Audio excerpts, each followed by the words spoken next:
I'm not able to hear, ma'am.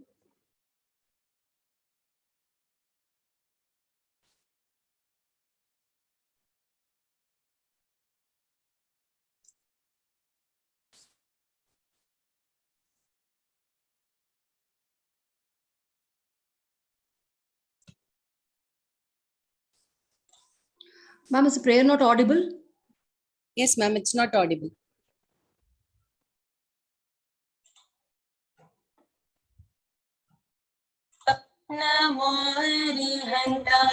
Sorry, ma'am, is it audible now? Ma'am, is the prayer Yes, ma'am. audible? Yes, ma'am. Yes, ma'am. yes, yes. Yes.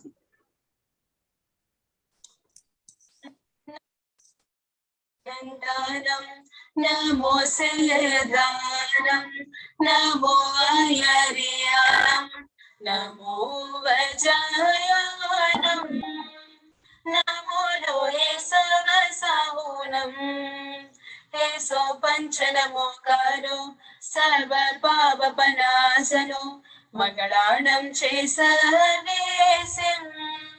Paramam Have Mangalam. Padamam Have Mangalam. நீராரும் கடொடத்த நிலமடந்தை கெழிலொழுகும்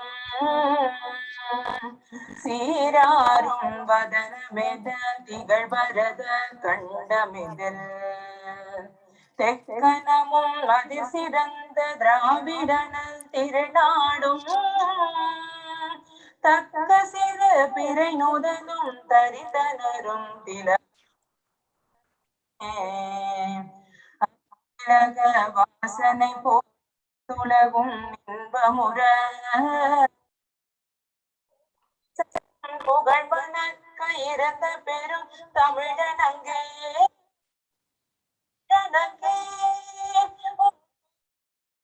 நிரம்பியந்த செயல் வாழ்த்ததுமே வாழ்த்ததுமே. A very pleasant evening to everyone. On behalf of the IQAC of Sri Shankarlal Sundarbai Shasun Jain College, I take this opportunity to welcome all of you for the session on Teaching, Learning and Evaluation Criteria 2. At the outset, I am privileged to welcome our guest speaker for the day. Dr. Bal Chandra Bole, retired as the head Department of Microbiology, Abba Saheb Garware College in September 2017 after 37 years of teaching. He was the IQAC coordinator of his college for 14 years from 2002 to 2016, spearheading the efforts of his college to earn the A grade twice throughout the 3 cycles of NAC accreditation of his college. Besides this, he is also an elected member of the local managing committee of his college, wherein he was involved in institutional decision making. Along with teaching, Dr. Bole was interested in academia-industry collaborations. In his effort, he had developed a good rapport with several industries and successfully handled industry-related consultation projects related to microbiological problems in engineering industries in and around Pune. On the research front, besides being an approved PhD research guide of his university, he completed 2 postdoctoral assignments related to pollution control technologies. Another milestone achievement was a departmental project funded by the DPT under his public-private partnership with an outlay of 4.1 crore rupees. After his retirement, he had continued counseling and guiding colleges in the NAC accreditation process. He has been instrumental in designing the FDPs and trained the trainer workshops that have been conducted through the intervention of the IQAC Cluster India and RUSA Maharashtra at colleges and universities across Maharashtra. He was the academic ambassador under the UGC Param scheme for the Kamala Nehru College, New Delhi.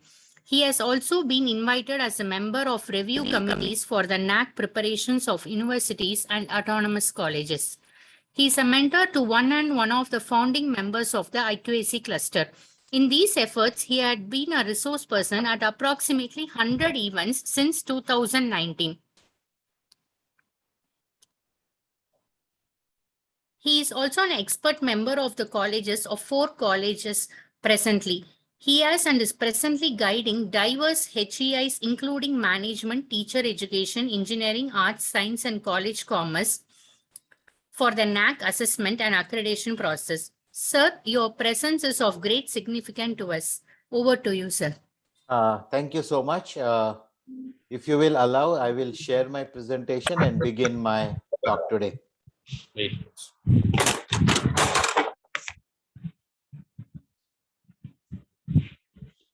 I hope you can see the presentation Yes, sir. and you can hear me clearly. Yes, sir. Okay. So at the outset, I would like to thank the organizers, the principal, and the office bearers of this organization, Sri Shankarlal Sundarbai Shasun Jain College for Women in Chennai. It is a pleasure talking to everybody, and in the beginning, I would like to say that if you have any questions, please put them in the chat box so that I can answer them at the end of the process. So I will begin right away without getting into any other formalities. And the topic of the FDP, the title of the FDP is Understanding NAC Criteria, Marching Towards Excellence. And I will be speaking on criterion 2, that is teaching, learning, and evaluation. I have given my email and my telephone number. If anybody has any difficulties, it would be convenient if you could email it to me so that I can solve them at any given point of time. The key word here, what I will be doing is understanding. We are not really going to, because all of you, all the participants have some idea about what the NAC 7 criteria are, what they involve, that they contain qualitative and quantitative metrics and all those kinds of basic stuff. I presume you all know right now. And therefore, in the title itself of the FDP, there is this word understanding the NAC criteria. And that is what I am going to really elaborate on. What is to be understood and how it is to be presented. So the three objectives that I have laid for myself is that every institution is trying to attain the highest possible score during the NAC accreditation. The second part is how are the colleges or the institutions going to present their qualitative aspects. And the third and the most important point is the accuracy of the supporting evidence. This is what I'm going to restrict.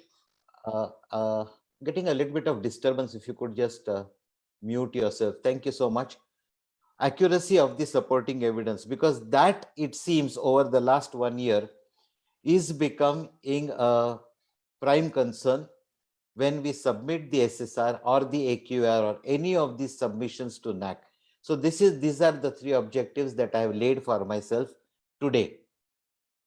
You have already listened yesterday to criterion 1, curricular aspects, by Mr. Parag Shah.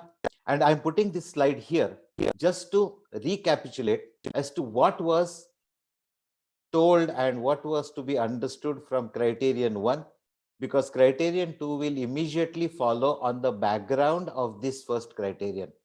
So we have looked at the curricular design and development. We have looked at the academic flexibility. We have looked at the curriculum enrichment. And the most important part was the feedback.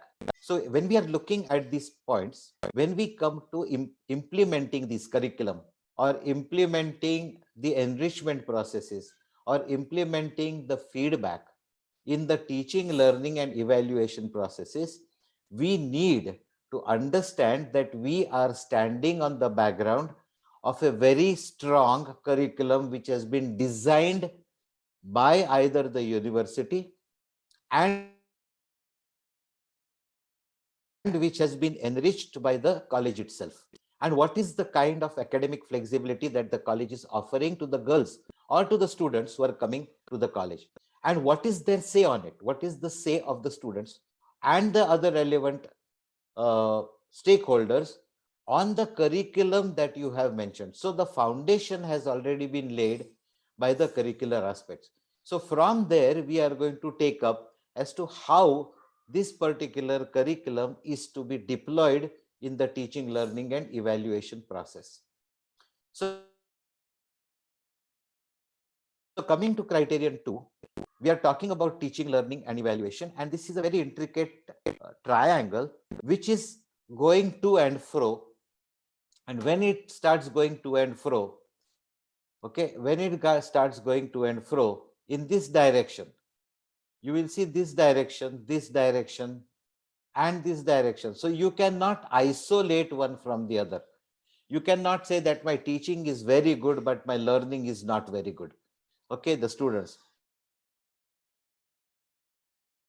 And if my teaching is very good, then how is the evaluation reflecting on the teaching area?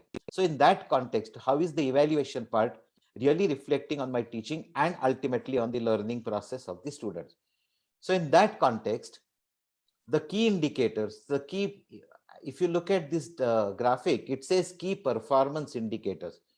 What NAAC has said is that these are the key indicators on which they are going to assess your performance. So always consider that these key indicators are key performance indicators, how you are going to perform. And for the benefit of the participants, I have taken both the systems into place. Number one is I have taken already the affiliated colleges here and as well as the autonomous colleges. So this is not restricted only to affiliated colleges, because when the affiliated colleges are going to get a score or their criterion score is 350 weightage, the autonomous is 300.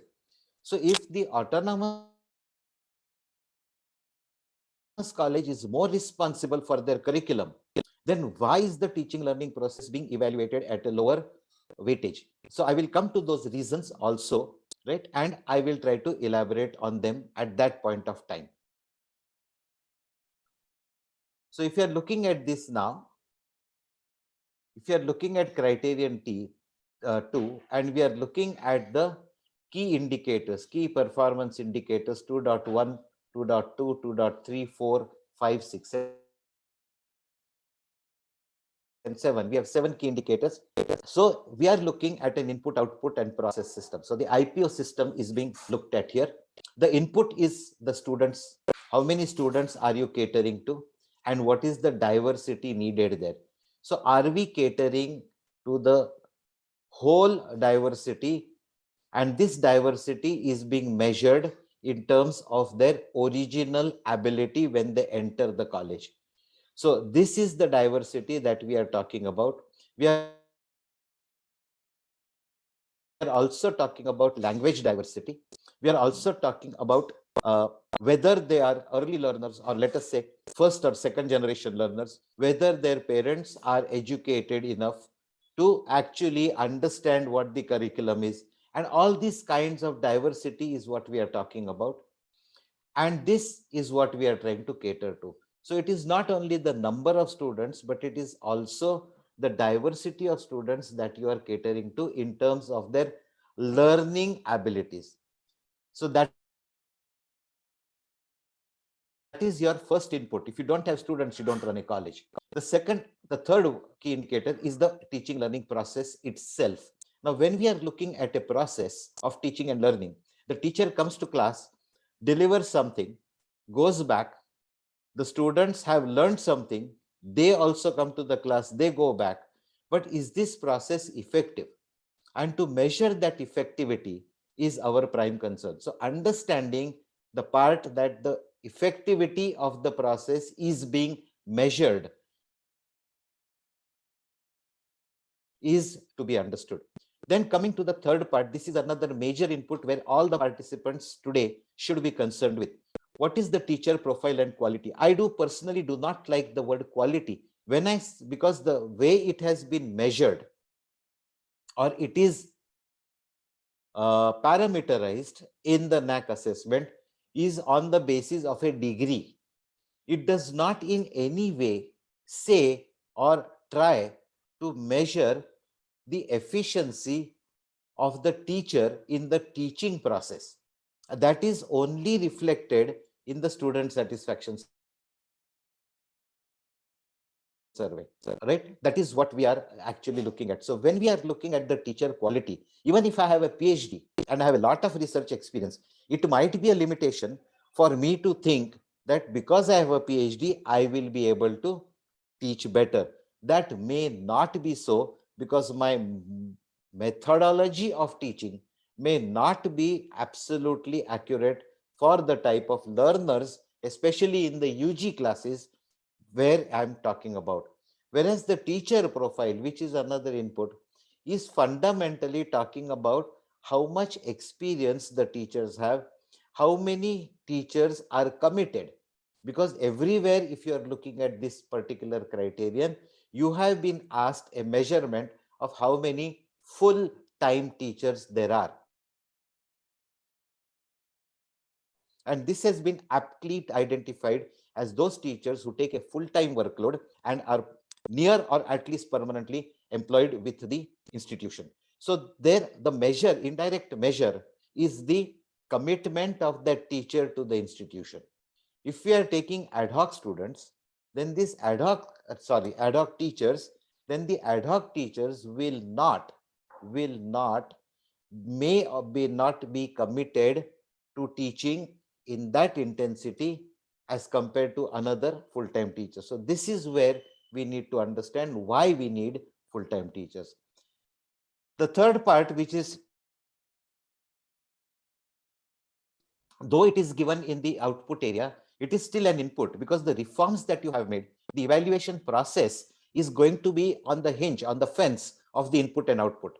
The way that you design your evaluation processes, especially the internal assessment, formative assessment, that is going to determine how your students perform and where their skill sets lie. So these kinds of reforms are expected, and these reforms are especially expected from autonomous colleges. Then coming to 2.6, which is the direct outcomes. There are only three metrics in that: 2.6.1, 6.2, and 6.3. 6.3 is what we really understand. That is, what are your results, examination results in numbers. So that is a direct performance of the examinations, whereas the other two are based on the learning levels. That is what we are talking about as program learning outcomes or course outcomes. So this is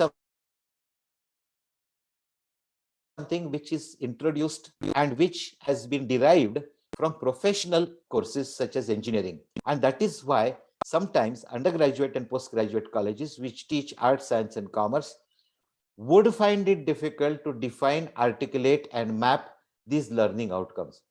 And the last part I told you is very important, and that is feedback. So this is the second area where feedback has been introduced directly, and the satisfaction survey has to be technically looked at rather than, let us say, philosophically looked at. That what is the satisfaction? Are they happy? They may look happy on campus, but the responses might tell us something else. So we are looking at this input, output, and process graph, which will be cyclical in nature always. Okay. Now this is where we are talking about, again, the key performance indicators. And what in the squares below here, I have given not only the benchmarks, but what is expected from them. Okay. So in the key indicator number 1, that is 2.1, the status of the enrollment of students in your institution is asked. What is the status? Are you abiding by the norms of the regulating bodies, maybe the state government or the affiliating university? And what is the level of enrollment that you have? A very common benchmark for you to get 4 out of 4 in that metric is between 90 to 95. So if you have 95% enrollment for all the 5 years that you're looking for, you can assure yourself that you will get 4 out of 5, 4 out of 4. The second key indicator is regarding identification of the aptitude of students at entry level. That is, they have asked very specifically, do you assess their learning levels? So why do we want to identify them? Is then whether they would need extra coaching. You may call it remedial coaching, you may call it bridge courses, whatever you call it, but will they need any extra coaching to come up to a standard which you have set as a benchmark that they should be able to achieve that, right? And the other part that they have asked is the number of full-time teachers adequate to cater to the students' academic need. Now, this has been indirectly asked in the FSR, the faculty student ratio. And what are the programs that you are actually carrying out for this extra coaching? Like I told you about bridge courses, or you may be having remedial courses, or maybe some language coaching or whatever. So these are the things that have been focused on in the key indicator 2.2. In 2.3 comes the focus of the teaching learning process. That is, how do the full-time teachers, that is what has been asked very specifically, carry out their role as a teacher. And two things are focused on. Number one is the pedagogy. What are the methods that they are using? And the second is whether you have a very good mentoring system. That is, any other problem besides extra coaching and your in-class, off-class teaching learning process, are you personally catering to their needs, which are student specific, single student specific? And that is where the mentoring has been asked. So this is what is the key areas focused on in 2.3. In 2.4, we are talking about, is the number of full-time teachers adequate as per norms? So if you have been sanctioned a X number of teachers, how many of those are employed at present? Okay, so why we are asking that, why has NAC asked that, is because that if you don't have the right number of teachers, you will not have the right type of timetables, you will not have the right teacher-student ratio, you will not have the right workloads, and therefore you might either be stressing or not sharing enough of workload amongst the teacher. Okay, then they have asked about teachers who have got PhD or higher degrees. Now, why has this been asked? That it is expected, especially with the NEP 2020 coming, that a part of the job of a full-time teacher would be to shoulder the responsibility of research or cultivate the essence of research in the institution. Those students who may be interested in carrying out any careers, further careers in research, they should get some skill levels of research. And therefore, do we have teachers who can take up this responsibility of research?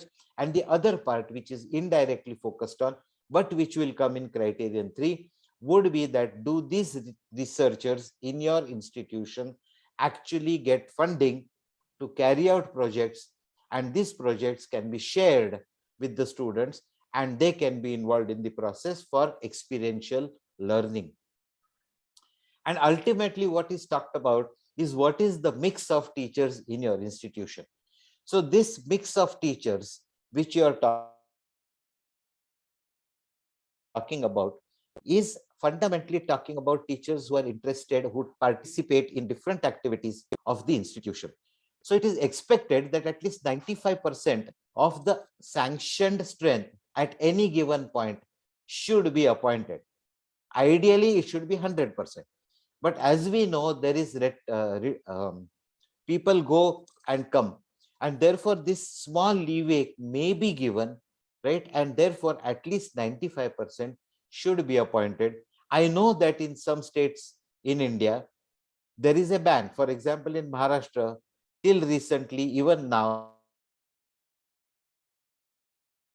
there is a ban on appointment of full-time teachers because of some technical reasons. But that means that that ban is actually hampering the whole process of accreditation in terms of giving quantitative information. coming to 2.5, which is talking about evaluation process and reforms. So the examinations which are being focused on for affiliated colleges especially are the formative internal examination, continuous internal examination. The second question which is asked is that, is the examination system planned and fair? So they have asked whether it is transparent, robust, periodically taken, etc., all these kinds of things. So is the examination system transparent and is it fair? Are there any grievances about this particular system? And ultimately, they have asked about the use of the examination management system. So fundamentally, these qualitative metrics are talking about the modus operandi of your examination system, where the responsibility lies with the controller of examinations of the college. Coming to 2.6, which is the direct outcomes. The question here is, besides the marks obtained in the examinations, that is 2.6.3, do you evaluate whether the students have acquired academic and co-academic skills expected from them on completion of their academic tenure with you? That means, have they attained the graduate attributes that you have assigned through the program outcomes and the course outcomes for them? So have they done that? How do you evaluate it? You may have stated it, you may have articulated it, you may have put it on your website, but do you really evaluate it? Okay, and that is the important part of this 2.6. And of course, 2.7 is the feedback, that is the student satisfaction survey. I will be talking about that. So ultimately, you should be getting a feel about what do your students say about your academic processes.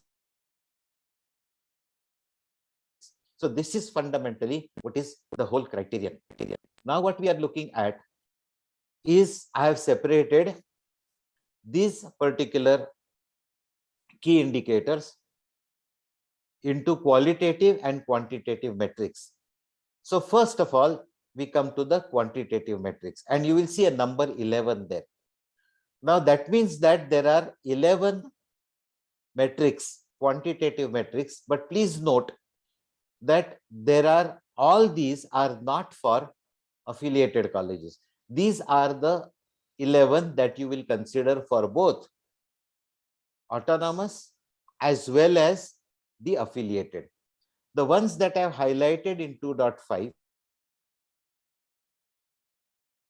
okay, these are for autonomous. I have mentioned it here.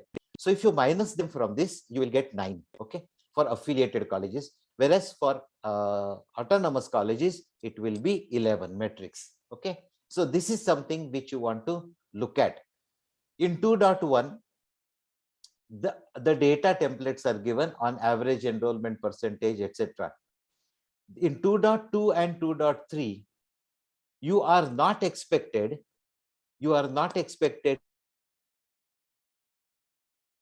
to give any information, because earlier in your extended profile, you have already given the number of faculty full-time, you have already given the student ratio. So the NAAC process will actually calculate it and mention it there directly. Similarly, for the mentor-mentee, it is expected that all faculty, right, full-time faculty are mentors, and the mentees will be counted as the total number of students at the given moment in that particular year. So these two, 2.2 and 2.3, are calculated on their own. You do not have to give direct inputs for this. Okay, so wherever we have got these, right, I have mentioned the data templates. So this is just a descriptive slide which you can use for reference. The next one is the quantitative metrics. The quantitative metrics, there are 8. Actually, there are only 7 for affiliated colleges. The one in 2.5, which is given in bold, IT integration and reforms in the examination process has brought considerable improvement in the EMS, autonomous colleges. Okay, so this is where the descriptions are going to come, and this is the difficult part. Please note that this is the difficult part of the whole SSR, right? And the supporting evidence needed for that is going to be, has to be very, very accurate. Okay, so this is what we are talking about as the qualitative metrics. I am going to discuss each one in detail, each metric in detail. This is just to give you a particular aspect of understanding.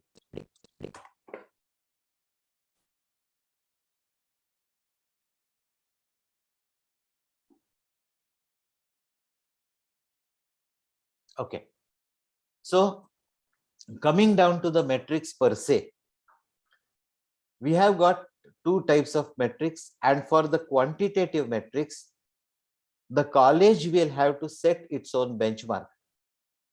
Okay, and for the qualitative metrics, the important part is the evidence that you're giving in support of the claims that you have made. If you look at the SOP, the NAC SOP which has been given, they say that all documents should directly give evidence for the claims made. There is no beating around the bush.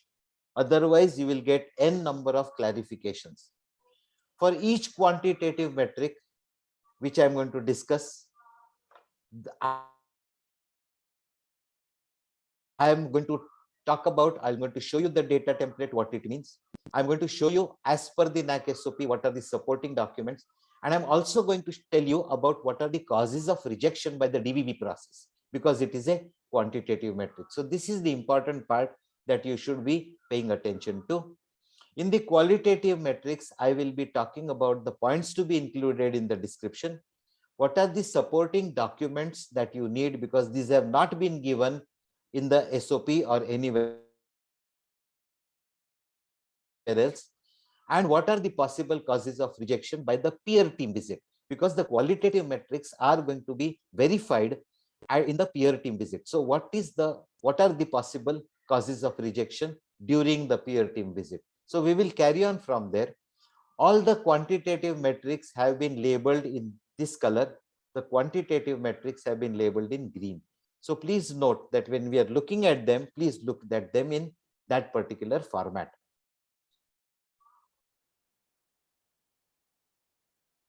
Okay, now this is a graph that I have prepared for the criterion 2, considering all the metrics, including affiliated and autonomous. Okay, and I have actually sorted them out from the highest score to the lowest score for both the types of institutions, autonomous and affiliated. So if you are looking at this, the first priority in green, you will see the autonomous. In affiliated, you will see it in blue. Okay. So these are the ones that we are looking at.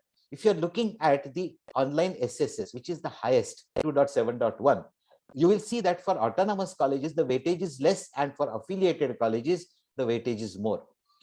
The reason for this is that autonomous colleges have a very streamlined and curriculum is designed already on the basis of the feedback they may have received earlier. Okay, and therefore whatever improvements there are would be minor, or let us say less, as compared to what you would expect in an affiliated one. So therefore the importance of the feedback in 2.7.1 becomes more relevant for the affiliated colleges as compared to the autonomous, though it is not very differently scored. It is between 60 and 50. The dots that you see here are the primary concerns in this particular metric. Number one is teachers and students are aware of the stated POs and COs. Okay, and that these are on the website and that these are evaluated. The next part is the mechanism of internal assessment is transparent and robust, and the frequency, etc. is asked. That is very important. The next part, which is only for autonomous colleges, IT integration in examination processes and preparation and adherence to academic calendar for internal assessment. That is only for academic process, for autonomous colleges, because the adherence to the academic calendar in affiliated colleges is partially dependent on the university calendar, and therefore there is no real scope for fluctuating as per requirement. So this is something where you can actually look at where you need to have your priorities. And if you look at affiliated colleges or autonomous colleges, you are looking at the outcomes in terms of assessment of learning levels of students at entry level, where I was talking about their aptitude and the programs for them and the average pass percentage of students. So this is a direct outcome, average pass percentage, whereas assessment, which we possibly have never been doing, has become important. So this is a graph that you can actually refer to and look where you need to pay special attention. Okay. Now we will start with the metrics. On top, I have outlined the metric. I have put in the weightages that are allocated for the UG, the PG, and the autonomous colleges if everything is the same. So what has been asked is the ratio. Fundamentally, it is a ratio on the enrolled strength of students divided by the sanctioned strength of students. Now, both these numbers have already been fixed. There is no getting away from this strength. You cannot change it. It cannot be changed at all because you have to give adequate proof for this. The sanction strength is based on what the government or the affiliating university has given you, right? And this, I told you, lies between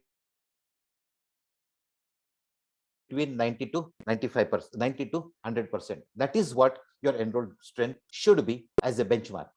Now, for the enrolled strength, what have you to give? What is the supporting? These are subject to DVV. So what do you have to give? A list of students admitted and approved by the affiliating university for each program. What happens is that when we are talking about undergraduate, it is difficult for us to identify each program, because when we state a program, we say that it is BA Economics. But at the FY and SY level, we may not have a specific subject of economics only. We will have some other subjects also. So this is something which you need to look into, that how are you defining your program and how is the university approving your list of students. So this is a very, very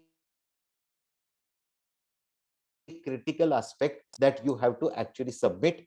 The approved part is what will come from the university, and the college has to give the final approved student strength, and it is a very big list in the data template.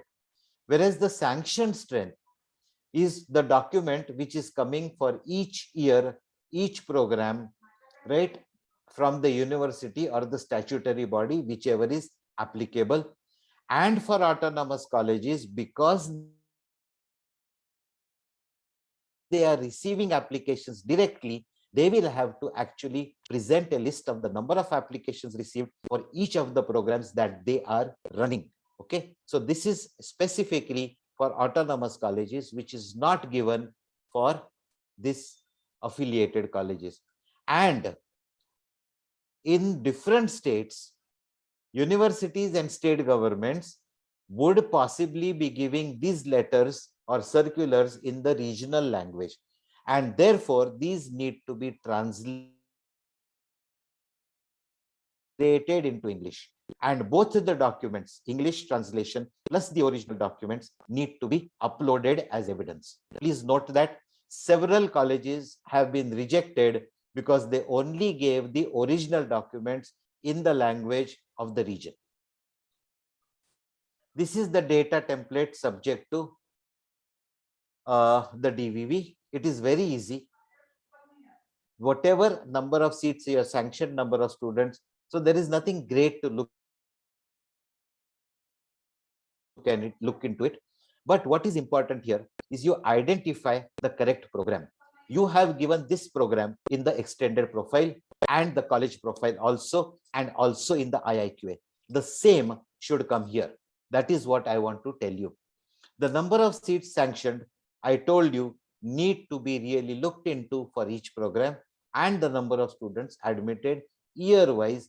This is going to be a very, very big template.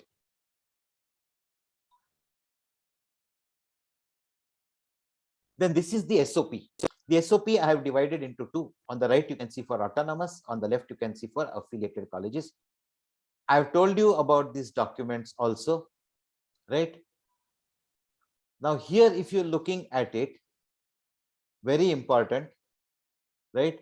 That these particular sanctioned seats, if you're looking at it very carefully, there will be some quotas involved. Okay, and when there are quotas involved,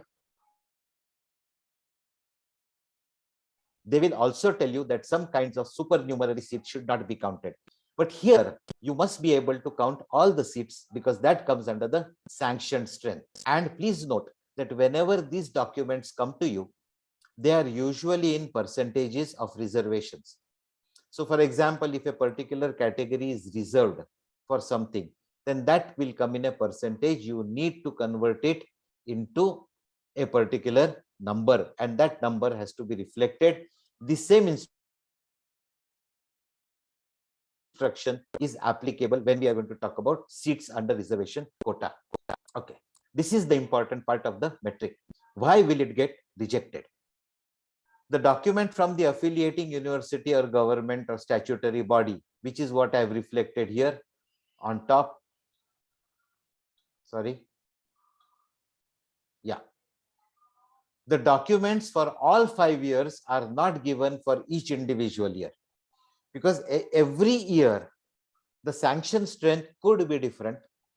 The number of programs could be different, right? And therefore, all 5 years documents, both in the regional language translated to English, need to be given. Category wise distribution of seats is not converted to numbers. I was talking about this. Okay. Then, sorry, I think I've gone to another metric. Yeah, sorry, absolutely sorry. This is the document that we are looking for 2.1.1. Documents for all 5 years are not given. The translation is not given. The document is not from the affiliating university, state government, or statutory bodies, right? It may be from somebody else, all right? And therefore, it is not recognized by them. There is a difference in the numbers of sanction strength between two authorities. For example, in some colleges like engineering, NBA or AICTE has given one number and the university has given a different number. So please see that both the numbers match. The sanction strength, which has been given by the statutory authority, is not given program wise. So you will have to talk about giving it program wise. These are the causes of rejection for the first document coming from the government or the university. The college, the sanction strength in versus the enrollment program wise. This document does not match with the sanction strength. Okay, this is something which happens very, very often because students go from one program to another at random times, and this may not be consolidated in the college office. Then the college is responsible again for the list containing the number of applications for autonomous colleges. So the number of applications may not be recorded. All right, the applications are coming in, but they may not be reported or recorded, and that is, it is necessary for it to be recorded, especially when centralized admissions are taking place. Okay, and this document may not be easily available and therefore not submitted. But then a query will come that what are the number of applications received. So please make it a point to receive this or to obtain this particular document. Coming to metric 2.1.2, average percentage of seats reserved for different various categories. Here, supernumerary seats are not to be included. For example, defense quota. So any seat which is over and above the sanctioned quota, Jammu and Kashmir quota, defense quota, Divyanjan quota, if it is over and above the sanctioned quota, they should not be counted in this whole strength. So again, we are looking at a ratio. The ideal benchmark is 100% for the reservation categories. And we are going to look at the enrolled strength divided by the sanction strength for each category. So again, the same type of data has to be given here. Official lists which are submitted to the government, the letter or documentation from the university stating the number of seats sanctioned, etc. So similar documents regarding the reservation category seats are to be given. Here we must note one thing, that because it is a national level accreditation, only SC, ST and OBC have been mentioned in the data template as reservation category. Okay.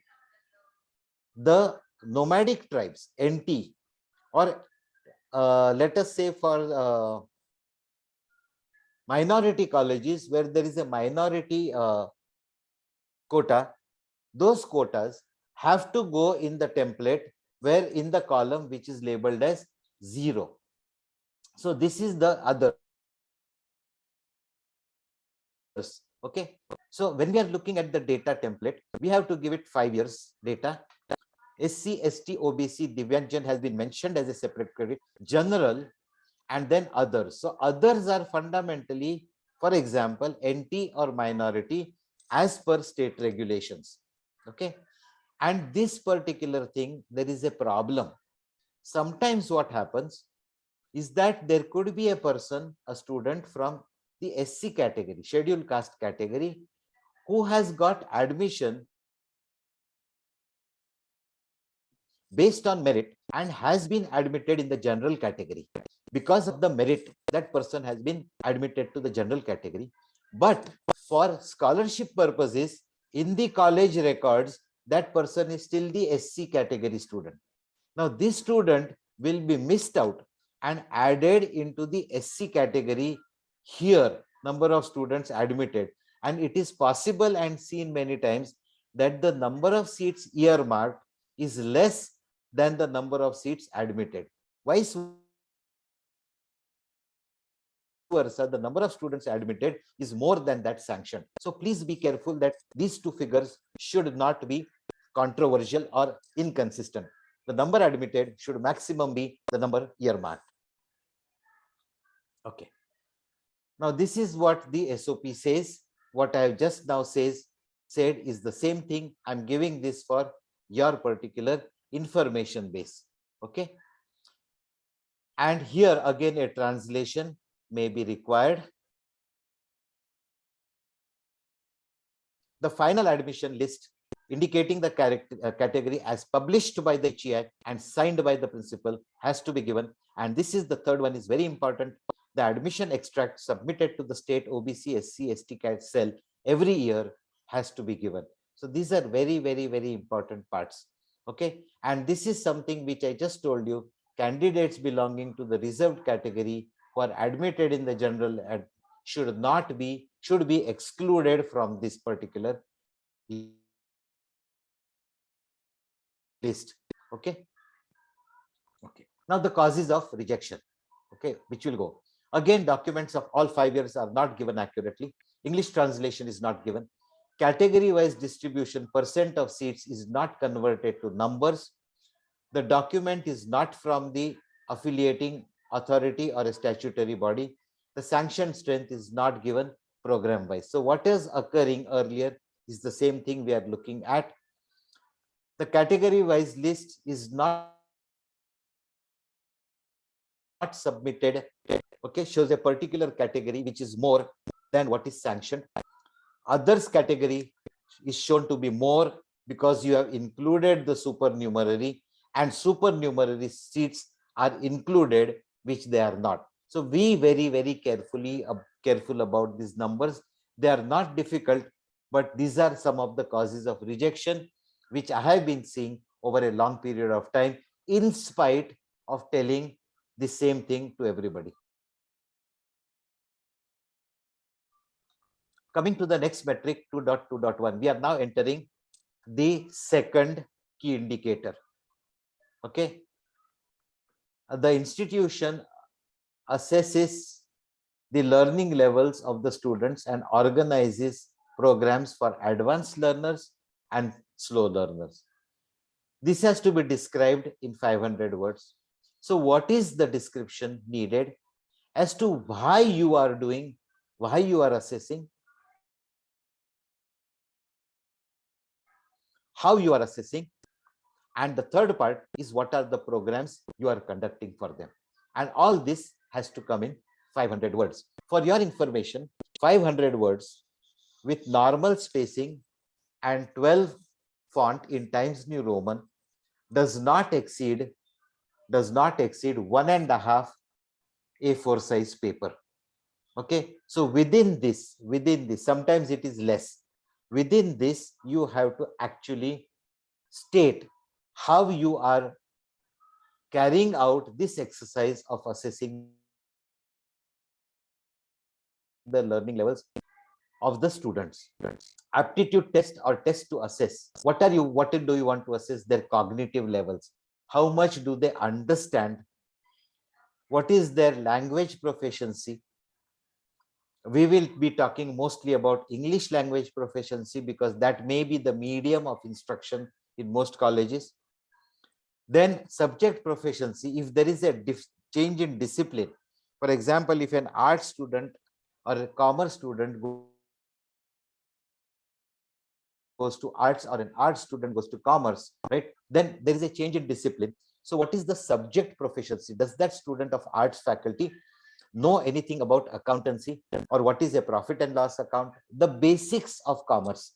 Now that is what you need to look at when you are assessing the students as to the subject proficiency, and the programs that you want to look at to carry out is review writing. Review writing fundamentally tests two things.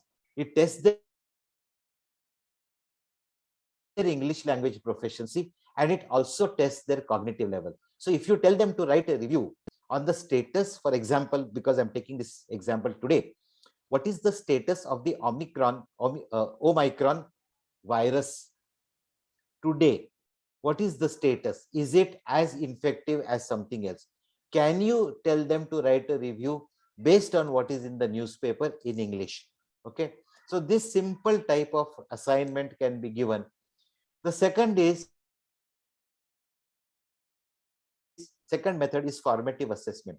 During the first semester or first year, they will be giving internal tests, they will be giving assignments. So if this formative assessment points that this student is particularly weak in a particular type of internal test, because your internal tests would be of different types. They could be seminars, they could be home assignments, they could be MCQs, right? So in the particular type of assessment, are they weak? Then they can be given remedial courses. These are the remedial programs. And when you are going to mentor them, during mentoring, whether they have any fundamental academic weaknesses, that they are not outspoken, they do not know how to articulate their questions, or they cannot actually take up any challenge tasks. For example, if you tell them to go and take a survey of 5 areas in your college and come and tell you what that particular thing is, these are the kinds of things which you can, challenging tasks you can give for advanced learners.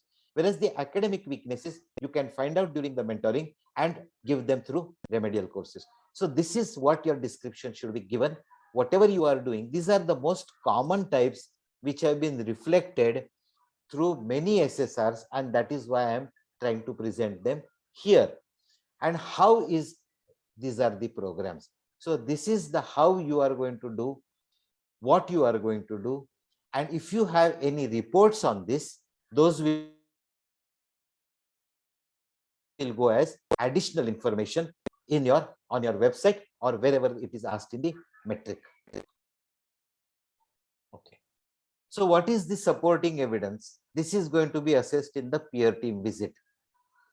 The supporting evidence, there is no SOP, should be a policy document, an SOP which is prepared by the IQAC or departments for assessing the students' levels. So there should be a policy document here, right? The number 2 is an annual report including analysis and identification of weak and advanced learners. for each of the 5 years. Then 3 things which we talked about: sample of tests administered. What are the tests that you administered? What are the results and analysis of formative assessment if it is shown to be used? And what are the results and analysis of mentoring if it is shown to be used? Now, this document is not uploaded at all. You have just mentioned it here, but you do not have the results and analysis. You do not have that, but you have stated it, and these 2 documents are not uploaded, or the link is not given. So this is why it will be rejected.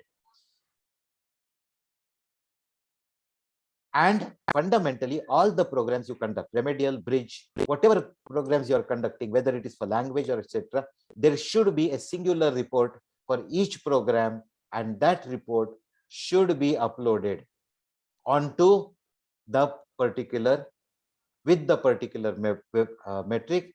And the second part is, even if the report is uploaded, it is not complete. People have been asked, colleges have been asked, that you have reported that you conducted it for X number of students. Who are these students and what is the attendance record? What is the conduct of the program? How did you conduct the program? Who were the resource persons and what were your outcomes achieved?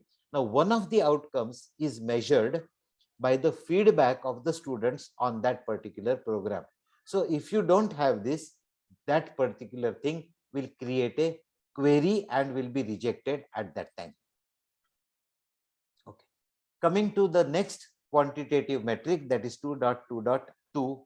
I have told you that this is the student to full-time teacher ratio data for the latest completed academic year. This has been stated. Okay. And it has also been asked that what is this data, like I told you, will be taken from the data that you have already submitted. Okay. The documents that have been required for verification are a certified list of full-time teachers, list of showing the number of students. These have already been submitted. The specific instruction here is defining what a full-time teacher is, and what is not to be given is part-time, ad hoc, visiting faculty will not be considered. So if you include any of these, you will immediately get a query and you will have to clarify that. So the rejection that the teachers listed are not full-time teachers. The list is not certified by the principal. This is very, very, very necessary. Right? Departmental affiliation is not given. Okay, because they've asked certified list with the departmental affiliation.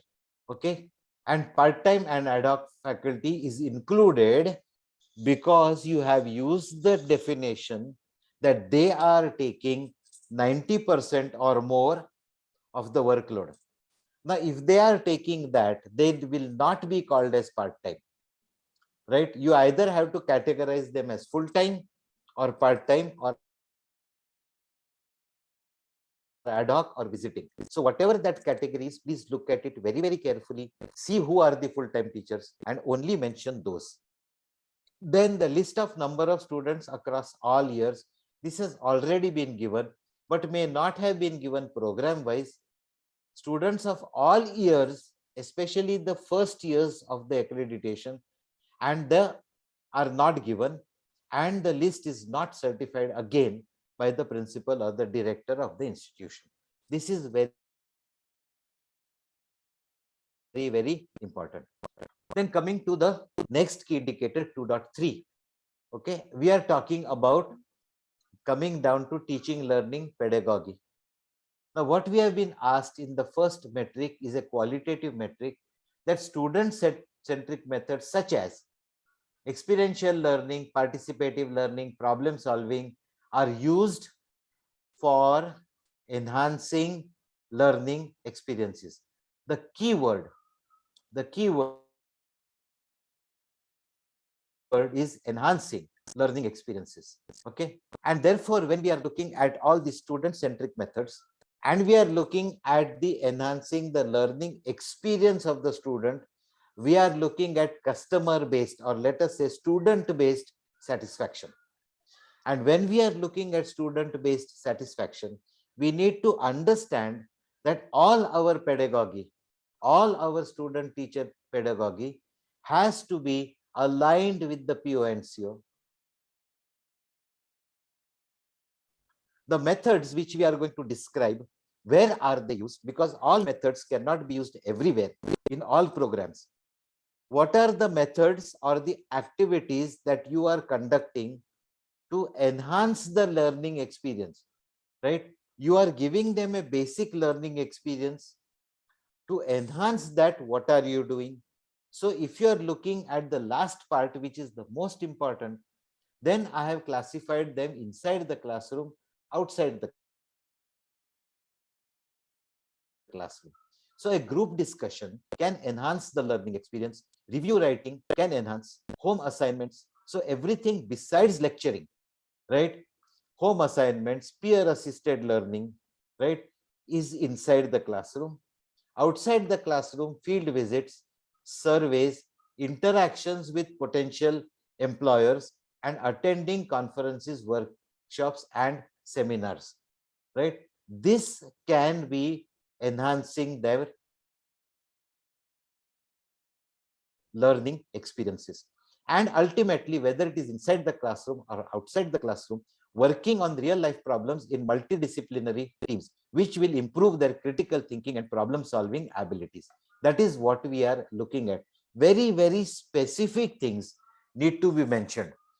Every college tries to say that we do this, we do that, we have field visits, but there is no response on whether that field visit was useful to whether it enhanced the learning experience. And how are you going to do this? By getting a feedback from the students. So every document, the feedback is going to be absolutely important. So supporting evidence now. Evidence should point to how the learning experience has been enhanced, and therefore feedback is required. So what is the supporting evidence examined by the peer team?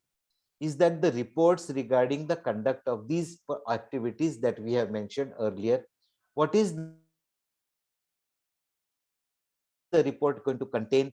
The objective, stating how it is expected to enhance learning, conduct, attendance, outcome summary derived from the feedback of the learners. If external persons are involved in the activity, their credentials and feedback would be needed. Okay, so the supporting document is the report and the feedback. The causes of the rejection is that the report is very arbitrary or generic. It does not really tell you about how it has been enhanced. The reports are not given for each activity conducted separately, either department-wise or teacher-wise. These reports are not certified by the principal and the director or the director, and ultimately the report does not directly justify the claims made. Now, the most important in that is these reports are not certified. Why this happens is sometimes because you're in a hurry to submit the SSR, the report becomes arbitrary and generic, and there is no time for that the principal or the director to really go through it and sign it, right? So this is something which must be really looked at. And the feedback that you have given, that we took feedback, but it is not analyzed or reported as a summary in the outcome. So these are some of the qualitative aspects due to which rejection is expected. Coming to these two metrics, 2.3.2 and 3.2.4, 2.3.4. Now 2.3.4 is for autonomous colleges, but since it is involving the same thing, I have taken them together. Both are qualitative metrics, all right? And for the autonomous colleges, they have said including online resources. So this is the only part of the terminology that is different between 2.3.2 and 2.3.4. So what are we expecting now? Is what are the tools? Again, a description. They've asked for the tools, right, For the autonomous colleges, they've asked for the online resources. What is their usage? The usage means optimized delivery of information. How do these optimize usage, optimize delivery of information? So that is what you are looking at. The tools and resources that you are looking at are interactive smart boards, the e-content developed by teachers, including videos for laboratory experimentation, the spreadsheets that you have created, the presentations that you have created, the presentation software that you're using. If you're using any blogs, if you're using any animation software, these are our tools and resources. And in some cases, some institutions say that they are using microscopes connected to computers to actually display what is being actually looked at. Instead of every student peeping into that microscope, you can actually project it and actually demonstrate that. And what are the platforms you are using? You may be using Google Classrooms, MOOCs, Coursera, Virtual Labs, IIT Mumbai provides that SWAYAM platforms. So these are your platforms. Now between the two, when you have got the platforms and you're using the tools, the next point is the teachers are using it. So that has to be justified in the supporting evidence. So the evidence should point to whether the use of the tools and platforms has been effective. And to prove that, you will need two kinds of feedback: the students' feedback and the teachers' feedback. So the supporting evidence is the list of tools available and used in the college. Link to the web page showing the list of tools available. The e-content repository, either in the library or the department or on the college website, accessible to all relevant stakeholders. Licenses for use of the software, very, very important. And ultimately, the feedback. Causes of rejection: the tools are not available to most teachers. These may be personal tools that the person is using. There is no proof of the tools being used. The tool is there, but it may not have been used. So I have got a e-content tool, but there is no e-content I have developed. So that is something which you need to there. Then link to the wage page showing the list. The link is not appropriate. It may be infrastructure oriented. So ICT, I will show a classroom where the smart board is, but the link that it is being used is not being shown there. E-content repository, there is no repository. The repository is not accessible to the stakeholders, that means to the students, and the e-content which you have presented is plagiarized, right? That means you have borrowed something and you're showing it. So plagiarism will not be tolerated. Licenses are not uploaded. Pirated or hacked software is used. Then feedback is not analyzed and reported. So these are the causes of rejection, right? So you have a software and you're using it, and when they inspect it, when they ask you during the peer team, show me the license for this particular software, you don't have it, right? And that is going to create a problem. Coming to the next matrix, 2.3.3, ratio of students to mentor for academic and other related uses. Now, we must fundamentally understand what are these academic and other related issues. We must not venture into psychological counseling, okay, or mentoring. Full-time teachers may not be or will not usually be able to guide for psychological counseling. If you find a problem of any psychological nature during your mentoring, you have to direct it through the principal to a professional counselor, and that's it. After that, no data, no information on that student can be reproduced in your SSR, right? You cannot, because that is very, very confidential data, and that will remain with the principal in confidence throughout, and will not, unless very, very forced, and just a very gist of that may be given by the principal or the head of the institution to the NACPER team if they request it, all right. And here again, the data will be taken from the numbers already submitted. Now this I have put in red because many colleges do not have mentoring systems in the classical form that they should be. Okay, so what they do is just put list of full-time teachers, put some names against them and say these are our mentors. So mere list of names of mentors and mentee will not suffice. All right, you will need a copy of the circular pertaining to the details of the mentor and mentees. Copy of the circular, I mean an official circular circulated by the principal. Approved mentor list as announced by the HEI, announced. That is the important point. This is not kept in private.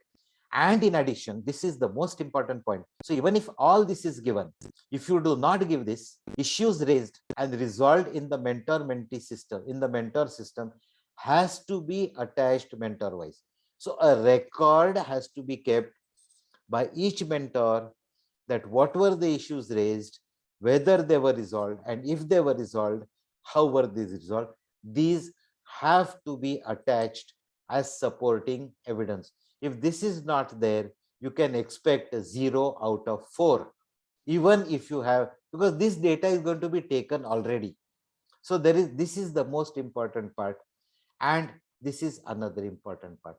So please get your mentoring system into place as fast as possible.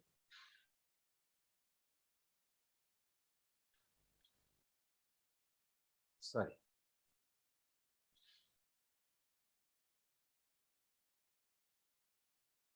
Okay. So what is the causes of rejection? The same things I told you. The teachers listed for as mentors are not full-time teachers. This list is not certified. Part-time and ad hoc faculties included. So the same thing. The circular and list are not certified.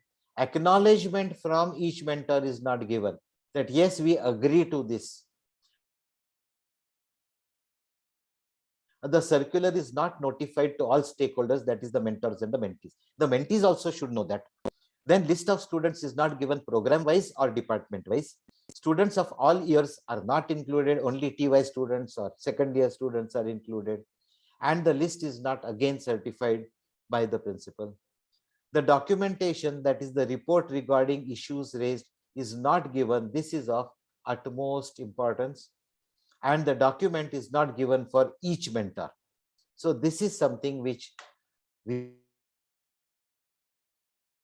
rejects your claims. Coming to the next key indicator, 2.4.1. Okay, 2.4.1 basically talks about the teachers. These are critical metrics. Okay, very, very critical metric. I'm telling you why they're critical is because here you are going to state a very important thing, that is full-time teachers against sanctioned posts during the last 5 years. This is a matter of controversy in many colleges. Okay, because the system that the college and the management runs, right, is fundamentally in two forms. Number one, that is full-time teachers whose posts are sanctioned by the government or the university and the university. And the other part is the full-time teachers who are sanctioned by the management. This is especially true, the second part, when we are talking about self-financed courses. Okay, so this is a very, very critical metric. Both these metrics are very, very critical. And if you look at the data template, it is a combined data template. It is a combined data template.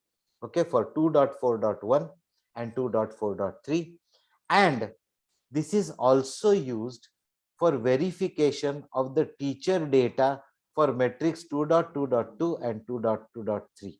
So if you have any mistake in 2.2.2, 2.3.3, 241 or 243, all four clarifications you will receive at one time, and you will have to decide where to put the correct one. So please look at this as a very, very critical metric. Okay. So the average percentage of full-time teachers against sanctioned post in the last 5 years. So year 1, year 2, and this is the last completed year, academic year. Why I have put this specifically is for autonomous college in 2.4.3, average teaching experience of full-time teachers in the same institute, data for the last completed academic year has to be given. So you are going to give data for all 5 years, but regarding the experience of full-time teachers, that is going to be counted for the last completed academic year. So please note that this data for the last completed academic year with respect to teachers' experience has to be very, very critically looked at.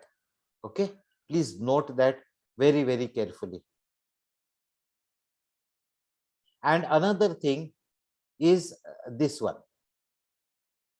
Nature of appointment against sanctioned post. Nature of appointment against sanctioned post, temporary or permanent. Now this goes against the area. We are looking at two categorizations now: full-time teacher, temporary and permanent. So please see that you are critically evaluating these three areas and then putting the list in this matrix.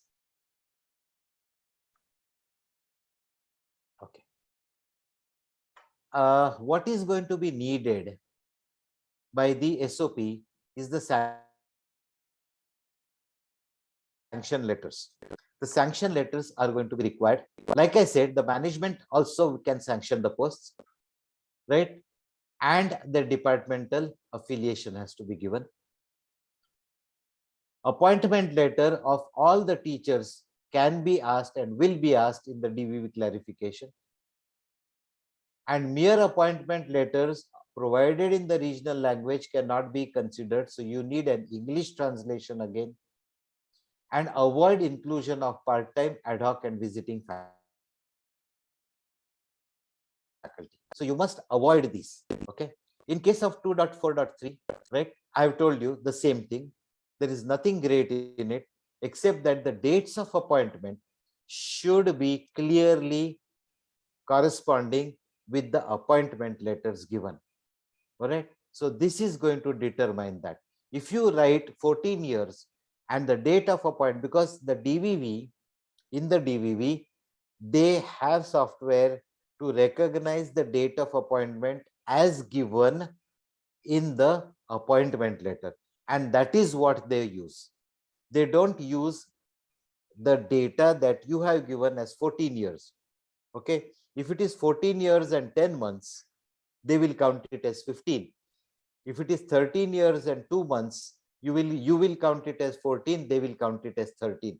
So these kinds of anomalies can be detected from the appointment letters, and therefore the appointment letters of all teachers will have to be brought, scanned and kept available, and will have to be converted to English if they are in the regional language. Okay. So this is regarding the causes of rejection. Sanction letters of all 5 years for the posts are not submitted. Sanction letters from management sanction posts is not available. Sanction letters from competent authority is not submitted. So you will have the sanction letter, but it is not submitted because you have some anomaly in it.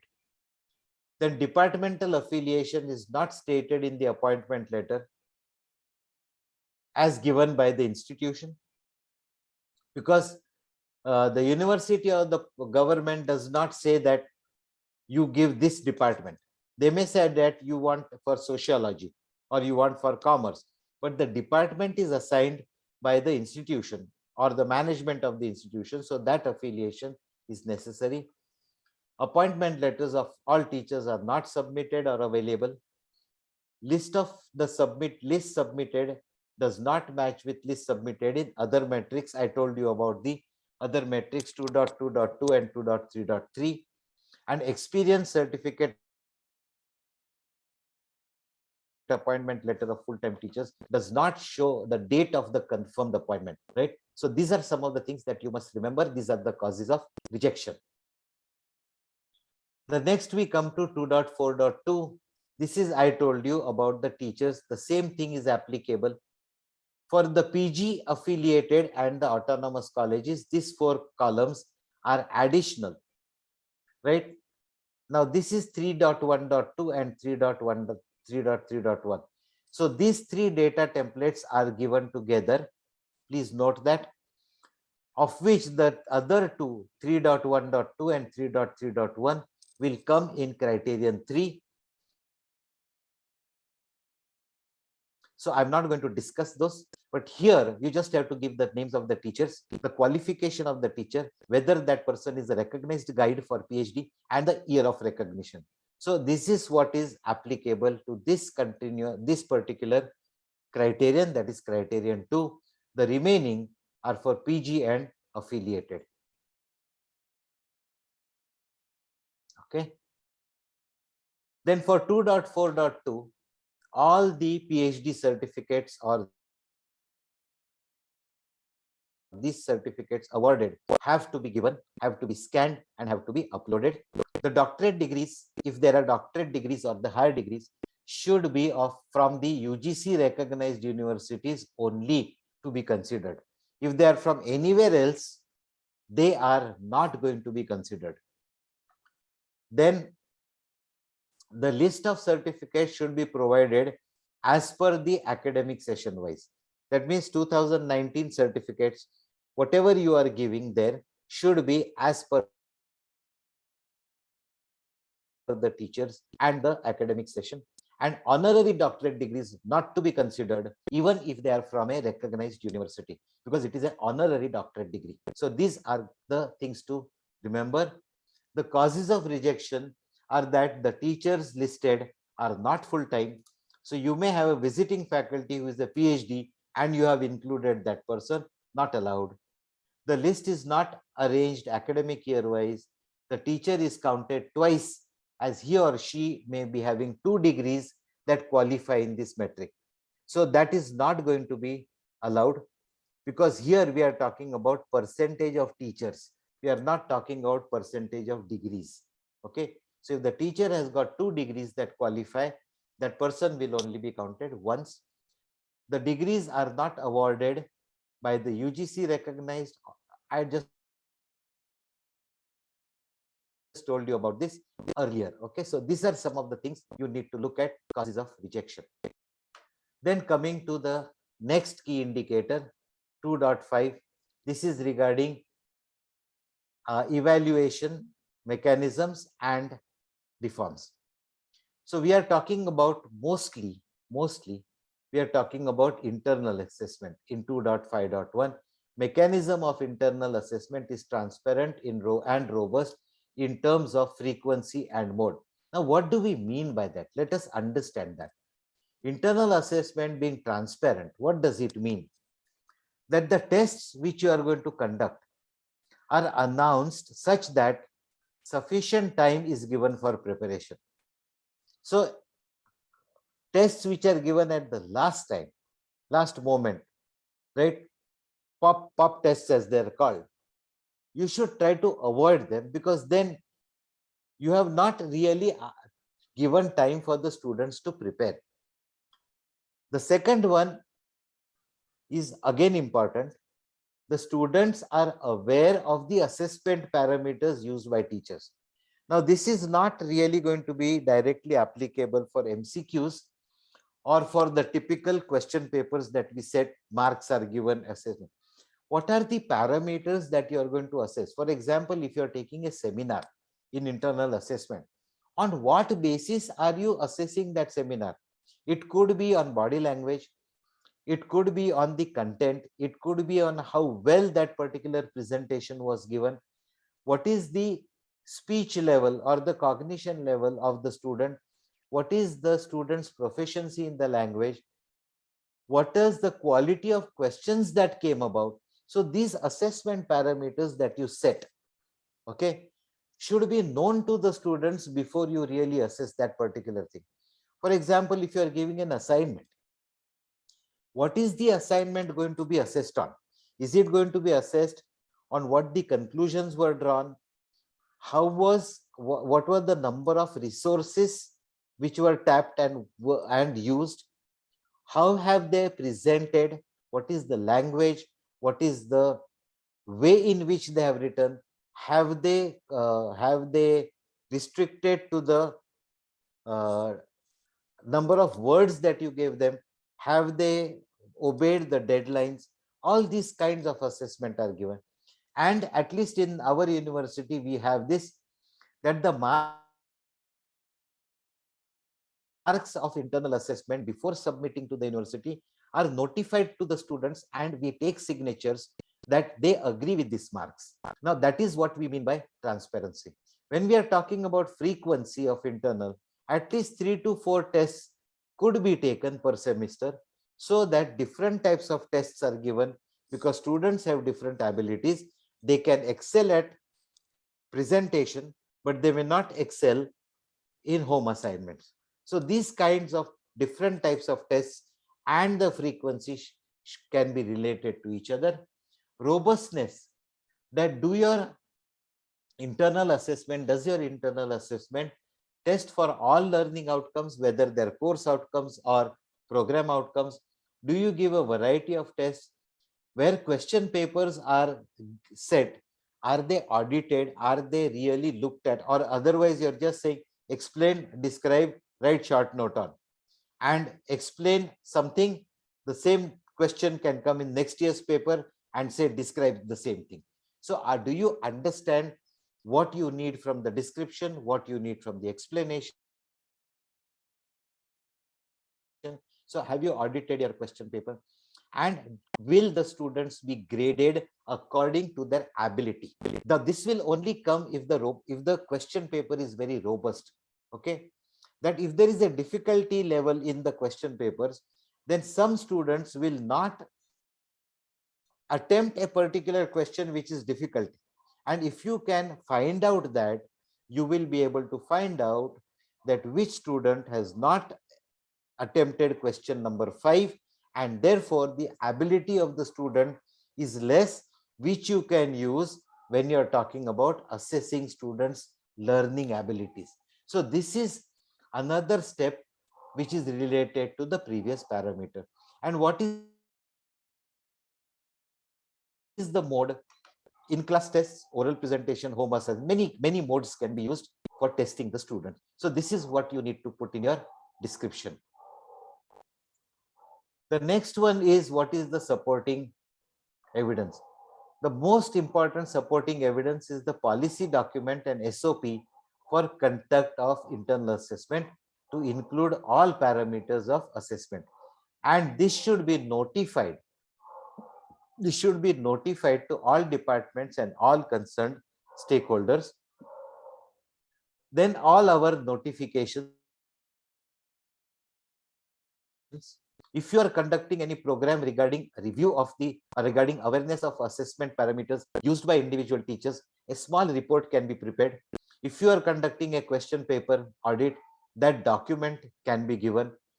Detailed result sheets, individual and consolidated, for each student and each subject, course and program should be submitted. These, if they are not submitted, and the consolidated report of internal assessment from the HOD and or the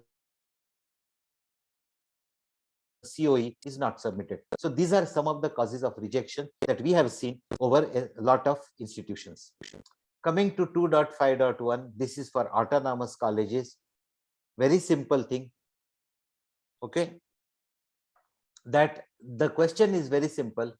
Number of days from the date of last semester end examination to the declaration of it. So this is fundamentally trying to examine how efficient the examination cell is. It's a very simple thing, right? That you give the program name, the program code, the semester year, right? If it is for year one, you have to give an average, though you may give the last date of semester end separately for year one. The date of declaration in number of days has to be given, but when you are going to report it, the average of the 2 semesters has to be given. In case of semester system, take the average days of the 2 semester in a year. So please note that very carefully.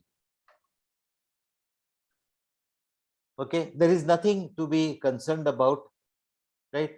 Whatever I told you has to be given, right? And this is what we are looking at. But what are the causes of rejection? The annual reports are not prepared or submitted by the COE. All programs are not included in internal assessment. The college university notification is not clear about the dates when the commencement is, when the declaration is. The college documents are not certified by the principal or the dean. So in that particular date, I've asked for these 4 areas. The documentary evidence for academic sessions, academic calendars are not submitted for all years of the assessment period. This is going to be uploaded. Academic calendar does not clearly indicate the periods or the duration of the exams, and this academic calendar is not. So the academic calendar becomes very, very important. Okay. Coming to the next part is mechanism to deal with internal or external examination related grievances is transparent, time-bound, and efficient. So when we are talking about the exam cell, there are 2 parts. Number 1 is functioning, where you need the SOP, policy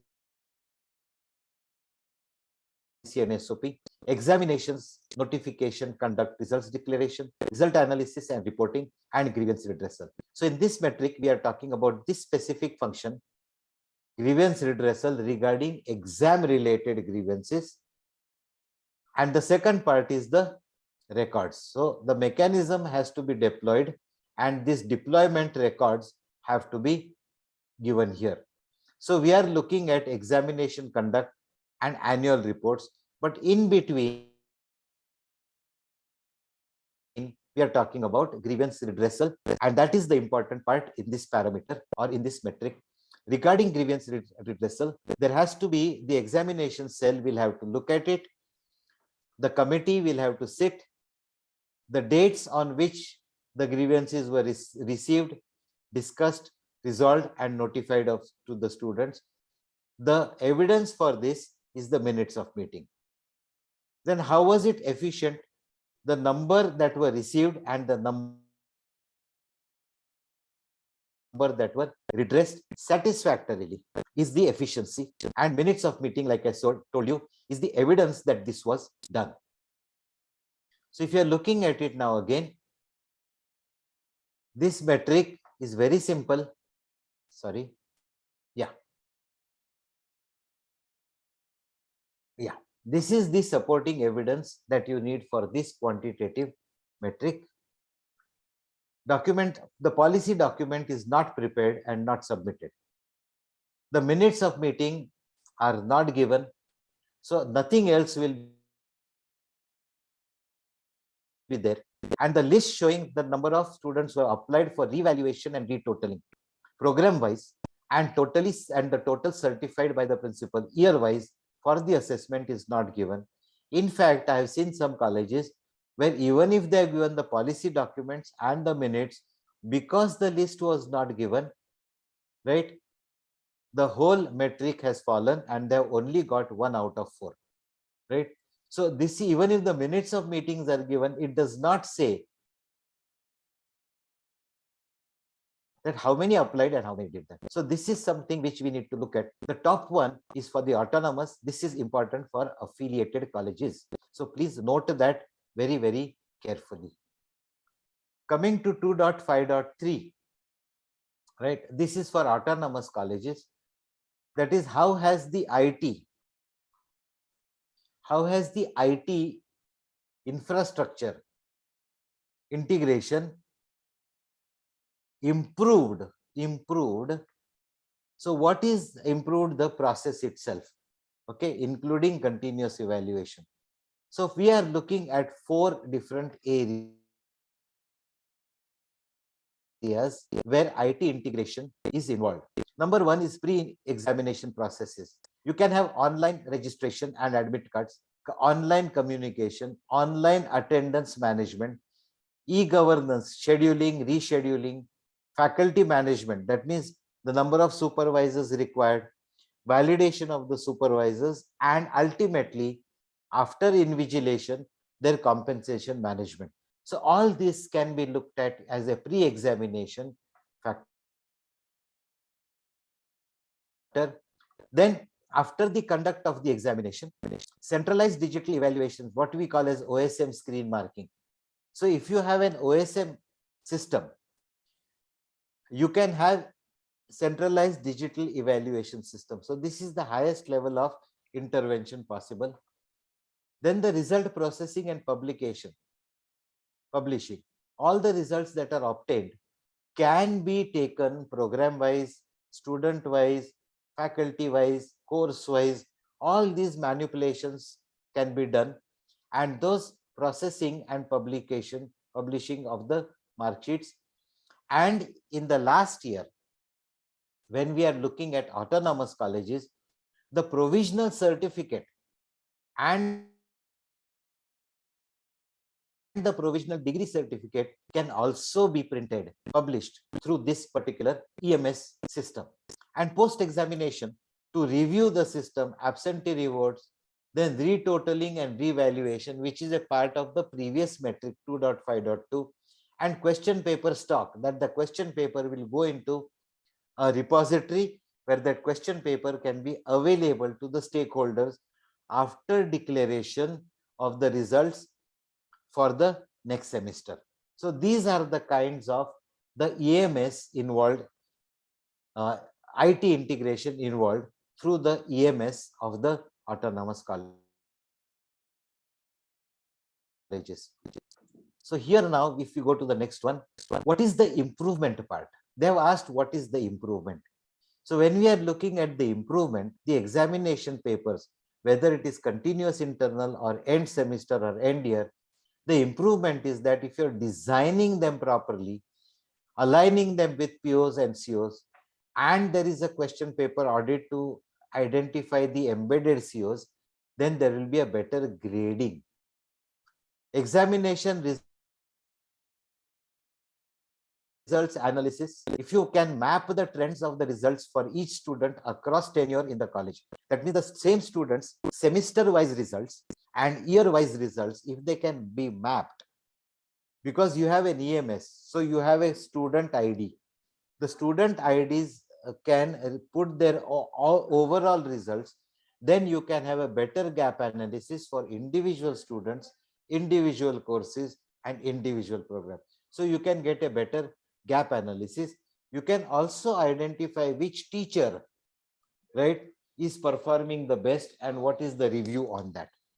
And ultimately, we talked about grievance redressal. So this is a transparency area for improvement. So all these together should come in that small 500 words.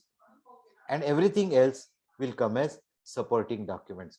Coming to the important metric of 2.6.1, we are talking about program outcomes. Right now, if you are looking at the first two, I've combined them. The first one, program and course outcomes for all programs offered are stated and displayed on the website and communicated to teachers and students. This is for PG and autonomous. For teachers of UG, teachers and students are aware of stated program. So what is the difference? They are not displayed and they are not communicated to the teachers and students, but that is the same as are aware of. So technically, there is no difference in these two metrics. Okay, so let us take them in the same manner. What are our learning outcomes? So first of all, we have to make statements of our course and learning program outcomes based on Bloom's taxonomy work and assessment parameters. So these are the statements that you are going to make. And the awareness and communication will be departmental sessions. You can take departmental sessions because our course outcomes are restricted to our departments. And these sessions can be taken for understanding because we are talking about how they are communicated. They are communicated through departmental sessions. Besides being posted on the website. Then coming to 2.6.2, attainment of program outcomes and course. This is the important part. This relates to mapping, assigning scores and evaluating our program outcomes and course outcomes. So first we need to map them, create a rubric. Then we need to score them, assigning levels of achievement, high, medium and low, or maybe 3, 2 and 1, right? And then evaluating direct assessment and indirect assessment. Direct assessment comes from your examinations or wherever mark lists can be created or are present, home assignment, internal tests, semester end exam. So all these are direct assessment.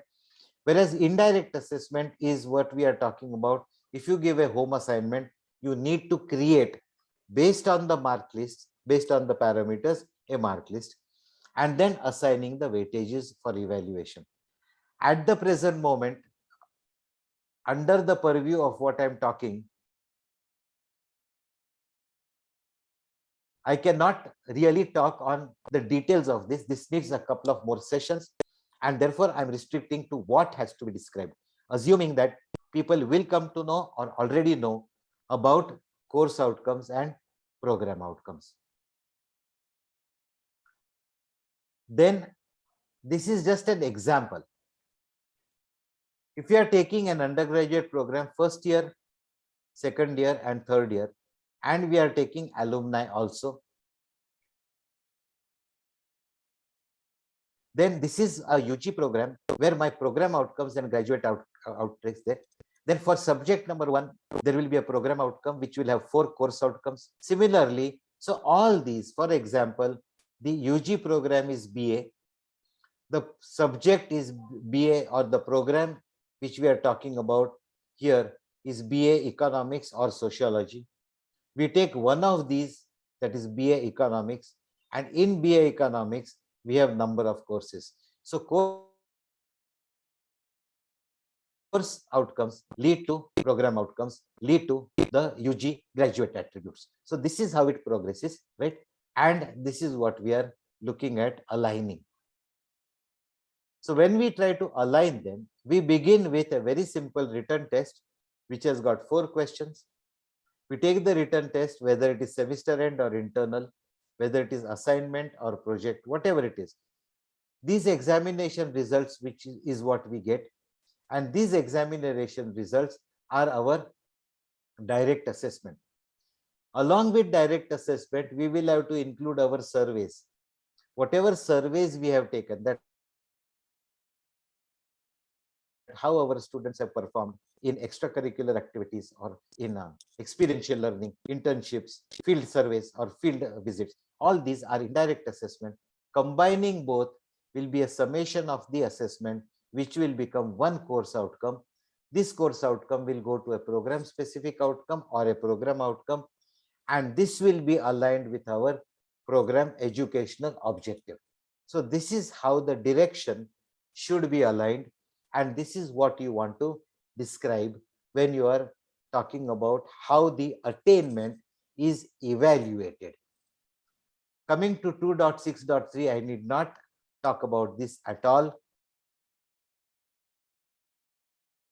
This is average pass percentage of students. So the number of students who appeared, the number of students who passed. Okay. So this is a very, very simple thing. And in autonomous, again, they are talking about the last completed academic year for autonomous colleges.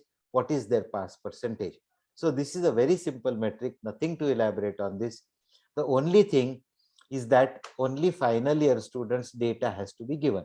A very common question which is asked on many fora. So which students do we give? Very, very clear that the result of the process for an undergraduate program is only for the final year students, nothing to other years at all. Okay. So what are these specific things? The same things are given here. Causes of rejection. The result sheet is submitted as is. What we get from the university, that same thing is uploaded. Now that is usually student wise. It is not program wise.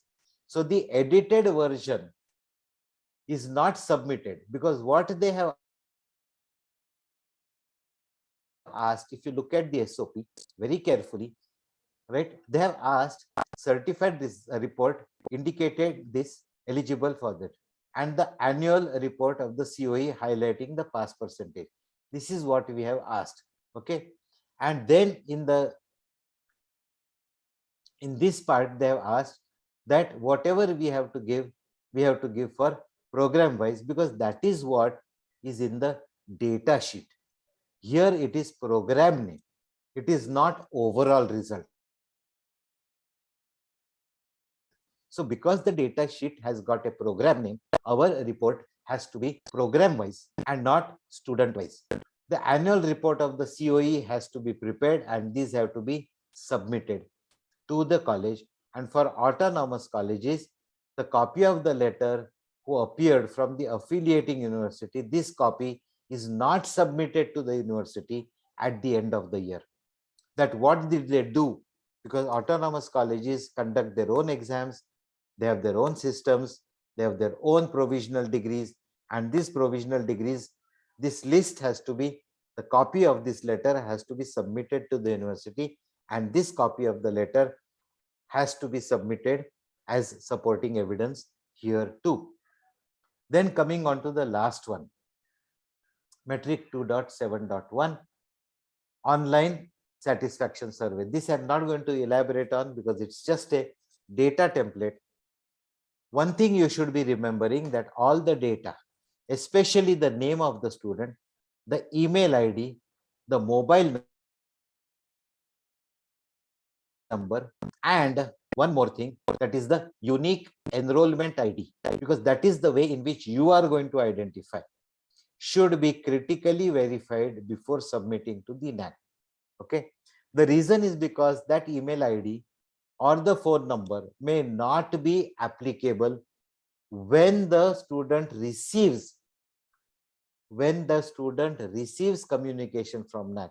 So you need to tell the students that whatever email ID and phone number you are giving, right, has to be applicable till the time that your SSR has been accepted and your peer team visit has been sanctioned. Otherwise, they will change their mobile number and they will change their email ID, and by the time it comes there, that student is not recognized to be present in your institution. So please be very carefully giving this. Another thing I wish to tell you is that you need to share these types of questions. These are asked. If students get confused, look at this one, first one. How well did the teachers prepare in class? And is the fifth option applicable? Is it applicable?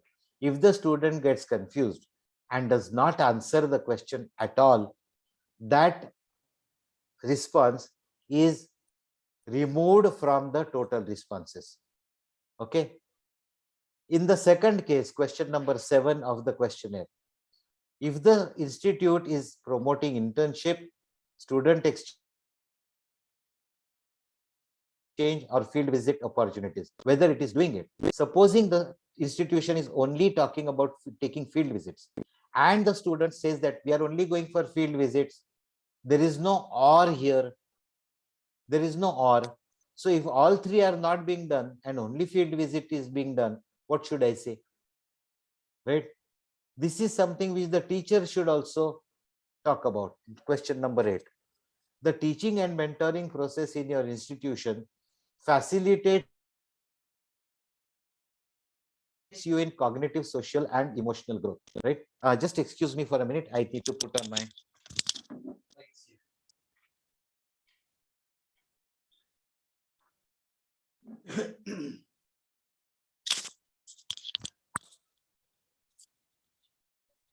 So if the teacher cannot identify in tangible terms what the student should understand as cognitive, social, and emotional growth, the student will not also be able to understand.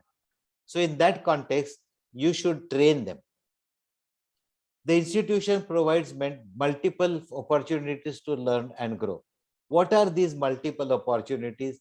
What do you mean by learn and grow? Right? The 15th one, I definitely know that we don't really do it. The institution makes effort to engage students in monitoring, review, and continuous quality improvement of the teaching learning process. The only effort that we do, right, is to take feedback. Other than that, we don't have any review process. We don't have any continuous quality improvement process where students are engaged, right? So this is something which I think we should be able to do. The 19th question, students won't understand it too much, but only having an LCD projector, connecting your computer to it and projecting a PowerPoint presentation is not ICT, because the C is not fulfilled. ICT is information communication tool. You are not communicating, you are just projecting. So this has to be understood by the teacher, that use of only LCD projector for projecting a PowerPoint presentation may not classify as an ICT tool. Okay. And in the last one, students should be told that please comment on the teaching learning experience and not on the infrastructure or the teachers directly. Their experience of the teaching learning process, whether it is good, bad, medium, whatever. So please note that students usually reflect in classroom was not good. This teacher cannot speak well. Okay. So these kinds of, even if there's a critical comment on a teacher, it will be not considered by the peer team at all. And in 21, most of the times the scoring is done on the first 20, and 21 is just a guide which may be transferred to the peer team. So this is what I want to say. Hereafter, I've given some checklists which the participants can use. What you need from the state government, what you need from the university, what you need from the COE, then what you need from the college, what you need from the teachers about the teachers data, and in the quantitative metrics, what are the supporting evidence or what are the documents that you will really require. In the quantitative metrics, what are the documents you will require. And as a summary, right, please see that you cross-check all the numbers that you have put of similar bearing. Check whether all the documents are verified and validated by the principal or the director. Check whether all relevant documents are translated from the regional language to English. Check that all documents received from teachers and students are authentic. Then open and check that the web links given open to the correct document and not to the home page on the website. Check that the descriptions do not exceed 500 words. Check that all descriptions directly prove the claims made, and acquaint your students with the NAAC SSS questionnaire. So thank you so much for a very patient listening. And if you have any questions, I will be delighted to take them. I will stop sharing if you allow me to do that.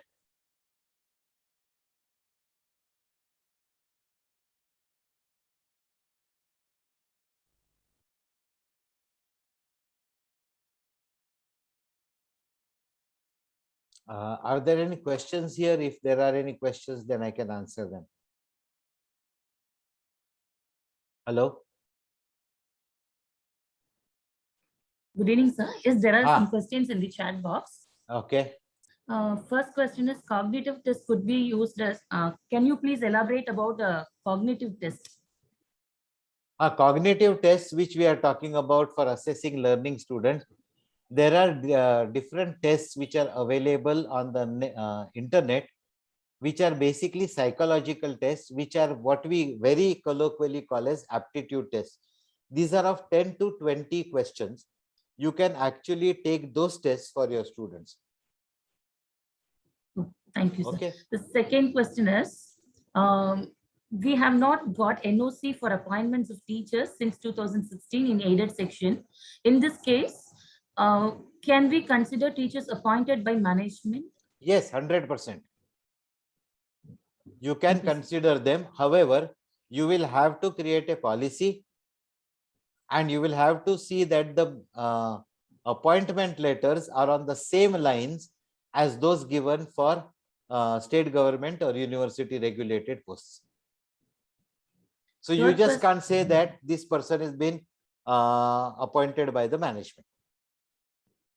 Thank you, sir. The next question is, the test to identify slow learners and advanced learners must be subject oriented, or we can conduct a few aptitude or GK Yes, based few questions. aptitude tests must also be conducted, because see, these are, you are going to assess this at entry level.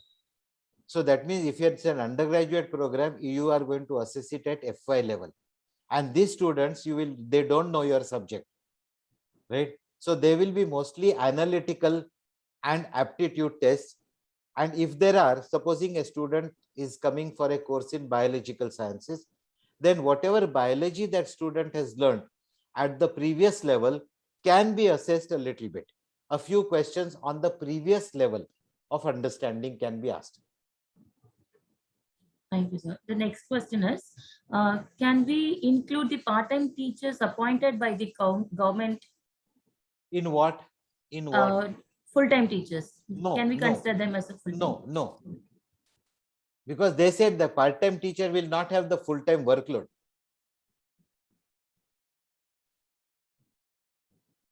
Can you please elaborate about the course attainment? No, I just told you that course attainment and everything will take a very long time. The person who has asked this question, I don't know who it is, but if you want, then you can email to me, then I can actually explain that to you better. Thank you, sir.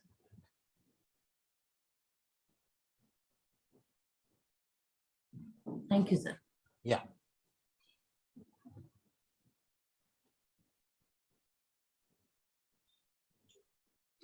Shobana ma'am, over to you, Shobana ma'am.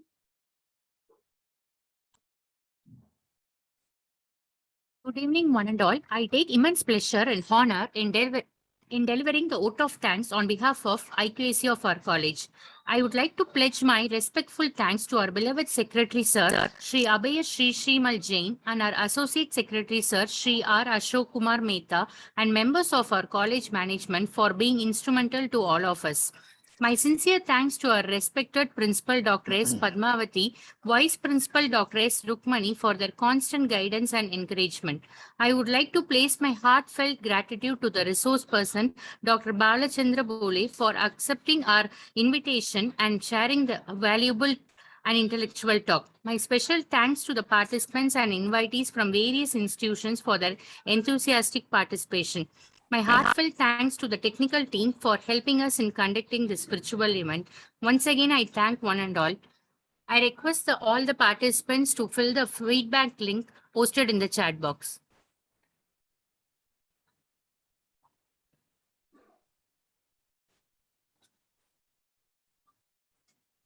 Madam, can I leave now if you're finished with it? Yes, Hello? sir. Thank you, sir. Thank you so much, everybody. Thank you so much, sir. Patient listening. Thank you so much, sir. Thank you. Thank you.